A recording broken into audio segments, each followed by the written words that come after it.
지금 공직선거법 위반 혐의 피의자로 김건희 특검팀의 소환 요구를 받았던 윤석열 전 대통령이 오늘 예정됐던 출석 시간에 보이지 않았습니다. 특검팀은 내일 출석하라고 지금 재통보를 했는데 내일도 나오지 않을 가능성이 높아 보인다고 하네요. 내란 특검 조사와 형사재판도 다 건강상 이유로 불출석하다가 지난 구속적부심 신문에는 나왔었고 그러다 보니까 이게 선택적 출석 아닌가 이런 부분에서 일부 비판의 목소리가 있습니다. 어떻게 생각하시는지요? 저는 이것을 그 사법질서, 국법질서를 무너뜨리는 내란의 연장이다. 저는 이렇게까지 평가하고 내란의 싶습니다. 연장. 예. 아니 국민이 뽑아준 대통령으로서 3년이나 역할을 했다가 결국 파면당해서 직에서 물러났는데 여전히 이 사법질서에 대해서 아랑곳하지 않습니다. 법원이 또 수사기관이 불러도 안 나와요. 이게 있을 수 있는 일입니까? 소위 전직 대통령이라는 분이. 그러면 무엇을 의도하고 있다고 생각하세요? 저는 지금 이 특검 수사에 대해서 자기가 국민들에게 피해자다, 국민들에게 끌려가는 모습 이렇게까지 생각하는 거 아닌가. 정말 있을 수 없는 그런 잘못된 행태를 반복하고 있고요. 네. 제가 이렇게 말씀드리겠습니다. 조사실에 나오시라. 특검 조사실은 시원하다. 이렇게 말씀드리겠습니다. 지금 그 특검팀은 윤 전 대통령의 소환에 불응한 것으로 간주하고 대응책을 검토한다고 밝혔는데 어떤 방법이 실질적으로 있을까요? 이제 앞서 그 불출석이 내란의 연장이라는 예. 그런 표현은 좀 저는 과한 표현이라고 생각합니다. 이재명 대통령도 2023년에 재판에 여러 차례 불출석하셨죠. 네. 여러 가지 뭐 당대표 업무를 봐야 된다, 아니면 또 본인이 단식을 했기 때문에 건강이 안 좋다 해서 여러 차례 불출석한 바가 있습니다. 그래서 불출석한 것을 가지고 그렇게 그 어떤 그런 그 어떤 다른 의도가 있다 이렇게 볼 건 아니고 네. 뭐 건강이 안 좋다고 얘기를 하시니까 그러니까 이제 그거는 좀 지켜봐야 될 것 같습니다. 네. 그리고 지금 얘기하신 사실 안 나오는 경우는 강제할 수 있는 방법은 없죠. 예를 들어서 불구속 상태라고 하면 이제 법원에 체포영장을 받아서 그래서 강제적으로 수사기관에 이제 구인을 해서 조사를 받을 수가 있는데요. 이제 이미 구속이 이제 된 상태이기 때문에 윤 전 대통령이 그러니까 이것을 뭐 체포영장을 이제 뭐 발부를 뭐 받는다고 해도 이런 경우도 간혹 있긴 합니다. 구속된 이 피의자에 대해서 구속됐는데도요? 네. 예, 체포영장을 이제 받긴 하는 경우도 있습니다만 이제 그렇다고 하더라도 이제 본인이 거기에 불응을 해버리면 강제로 어떻게 끌고 올 수 있는 그런 방법이 좀 없기 때문에 네. 그러한 면에서 지금 특검으로서는 좀 답답한 상황은 아닌가 싶습니다. 근데 김건희 특검에서는 지금 처음으로 소환을 지금 통보를 받은 상황이고, 그렇습니다. 김건희 여사 그 특검 조사에서는 윤 대통령이 한 번도 진술한 바가 지금 없기 때문에 그렇기 때문에 어떠한 그런 뭐 공천과 관련된 부분이랄지 특검에서는 그 윤 전 대통령 상대로 이제 확인할 부분이 있긴 합니다. 근데 다만 지금 이 김건희 여사 그 특검법 관련해서는 지금 아예 변호인도 선임을 안 한 지금 상황이다. 예. 지금 이렇게 지금 보도가 되고 있기 때문에 그렇다고 하면 어떤 그런 그 소환 일정을 조율할 수 있는 그러한 중간 메신저 역할을 할 사람이 지금 없는 없다. 상황이죠. 예. 예, 그렇기 때문에 특검으로서는 뭔가 좀 더 뭐 자연스러운 그런 좀 소환에 응할 수 있는 방법을 결국 강구할 수밖에 없지 않나 하는 생각이 듭니다. 특검팀은 지금 보궐선거 때 각각 국민의힘 공천관리위원장과 당 대표였던 윤상현 의원, 개혁신당 이준석 대표의 주거지와 사무실을 압수수색해서 관련 자료를 확보한 상태입니다. 지난 주말에 특검 조사를 받은 윤상현 의원이 예전 입장과 좀 달라진 진술을 지금 했다고 전해졌는데요. 특히 윤상현 의원이 윤 전 대통령과 명태균 씨와의 관련 질문을 받을 때마다 윤 전 대통령이 그런 적이 없었다라고 말을 해왔었는데 특검 조사에서는 관련된 말을 들었지만 통화 내용을 공관위에 전달하진 않았다라고 지금 주장을 했다는데 이런 부분들이 혹시 자신의 혐의를 좀 피하려는 그런 의도가 있는 것인가 하는 지적도 나옵니다. 그러니까 진술이 저 알려진 내용이 맞다라고 하면 예. 진술이 이제 180도 바뀐 거죠. 말하자면. 바뀌었고 사실은 그 통화 내용 녹취록이 있기 때문에 아마 진술을 계속 부정하기는 쉽지는 않았을 것 같긴 한데 저 내용이 소위 말하는 업무 방해하고 연결되거든요. 네. 국민의힘의 공천 관리 업무를 방해하는 측면이 있기 때문에 저 사실관계들이 맞다라고 하면은 어떤 공천 그 관리 업무를 함에 있어서 나름대로 국민의힘도 어떤 규정도 있고 기준도 있고 했을 거 아닙니까? 근데 그런 것들이 무시되면서 소위 말하는 외압에 의해서 공천이 이루어지고 이런 것들이 이제 확인된다면은 업무 방해인데 네. 들었지만 공관위에 전달하고 공관위에서 그런 것들이 영향을 미쳐서 결과물이 나오지는 않았다라고 하는 좀 선을 긋는 어떤 그런 걸로도 보여지기 때문에요. 네.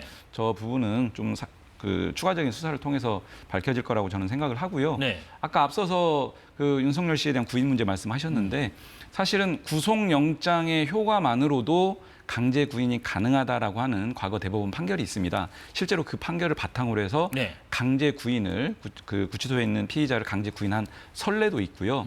저는 윤석열 씨가 전직 대통령까지 했는데 정말 그런 모습을 국민에게 일부러 보여주고자 하는 것인지 만약에 그런 게 아니라면 그런 사태까지 부르지 말고 정말 이제는 수사에 좀 정당하게 좀 응했으면 좋겠다. 하고 싶은 얘기가 있으면 나가서 수사기관을 상대로 충분하게 얘기하면 되는 거 아닙니까? 그런 말씀 꼭 드리고 싶습니다. 네.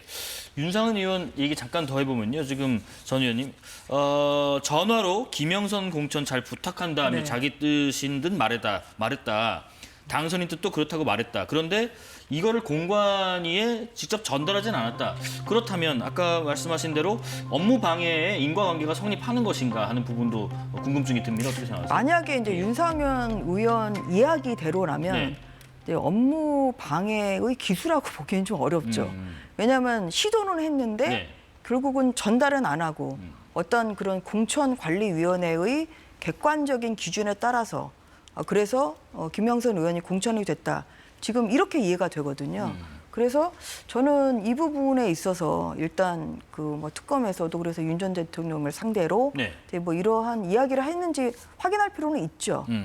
그리고 더 나아가서 예, 예. 저도 참 곤혹스러운데요. 그 당시에 국민의힘 이제 공천관리위원회에 그 참여했던 분들을 상대로 어떤 그런 그때 그 상황에 대한 당연히 진술을 청취할 필요는 있을 수밖에 없을 것 같습니다. 왜냐하면 네. 본인이 전달을 안 했다고 지금 이야기를 하고 계시기 때문에 네. 그런 면에서 지금 제가 예전에 이제 보도에서 보기로는 공관위에 참여했던 분들도 네. 어떤 뭐 객관적 기준에 따라서 김영선 의원을 공천을 한 것이지 뭐 다른 이유는 없었다고 이렇게 이야기를 하신 걸로 기억을 하거든요. 그래서 이 부분에 대해서 어떤 결론을 정해놓고 이제 수사할 것이 아니라 최대한의 이제 사실관계를 정확히 진상 규명을 해야 되는 것이기 때문에 그래서 좀 관련자들에 대한 추가적인 수사는 불가피하다고 생각합니다. 그리고 윤상현 의원의 지금 발언을 가지고 이것이 어떻게 됐을 것이라고 예단하기는 저는 좀 지금 현재로서는 좀 빠른 것이고요. 예. 추가적인 수사를 통해서 좀 진상을 정확히 파악을 해야 되지 않나 싶습니다. 예, 김건희 특검 이야기도 잠깐 해보겠습니다. 어제 김건희 특검팀이 김 여사의 친오빠 김진우 씨를 불러서 한 7시간 정도 조사를 진행했다고 합니다.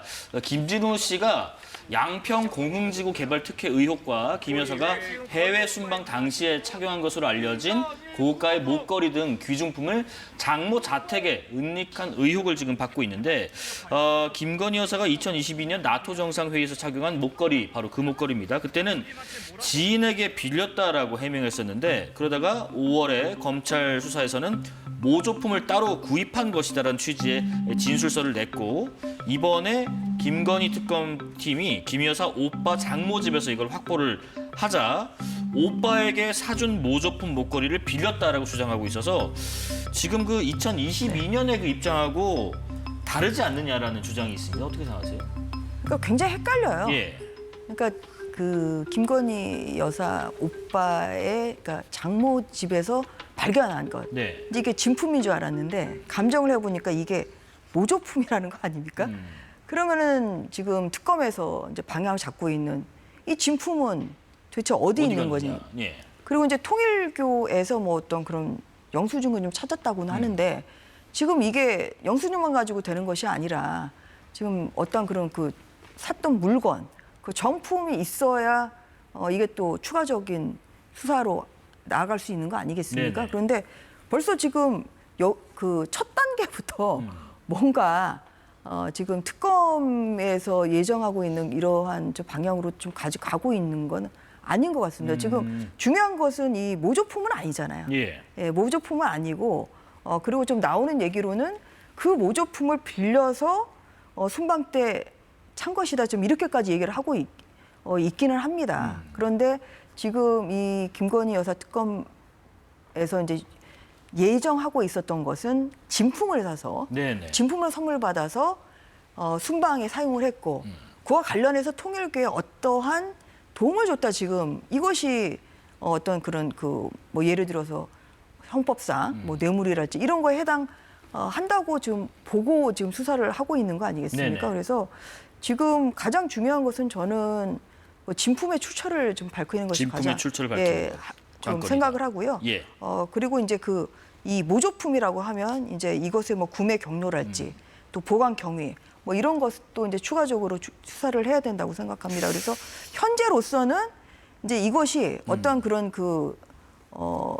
김진우 씨의 좀 연관이 있느냐 없느냐를 좀 예단하기는 좀 빠른 단계인 것 같습니다. 지금 또 그런 얘기가 있습니다. 김 여사 측에서는 이 공직자 신고, 재산 신고 대상에서 배우자 또 직계 좀비속이 아닌 가족은 제외되기 때문에 오빠에게 선물한 이 목걸이는 신고 대상에 해당하지 않는다는 입장인데 이런 것들을 고려해서 좀 알리바이를 꾸몄을 가능성도 지금 제기가 되고 있는 것 같아요. 예, 충분히 설득력 있는 그 얘기인 것 같고요. 실제로 예. 공직자윤리법 제4조 등록 대상 재산이라는 조항에 보면요.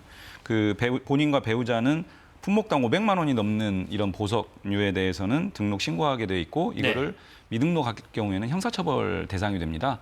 그런데 만약에 지금 알려진 것처럼 이 고가의 귀금속들이거든요. 뭐 하나가 뭐 6천만 원이 넘기도 하고 뭐 팔찌는 1,500만 원이라는 얘기도 있고 브로치는 2,600만 원이라는 얘기도 있는데 이런 부분은 다 신고 대상이에요.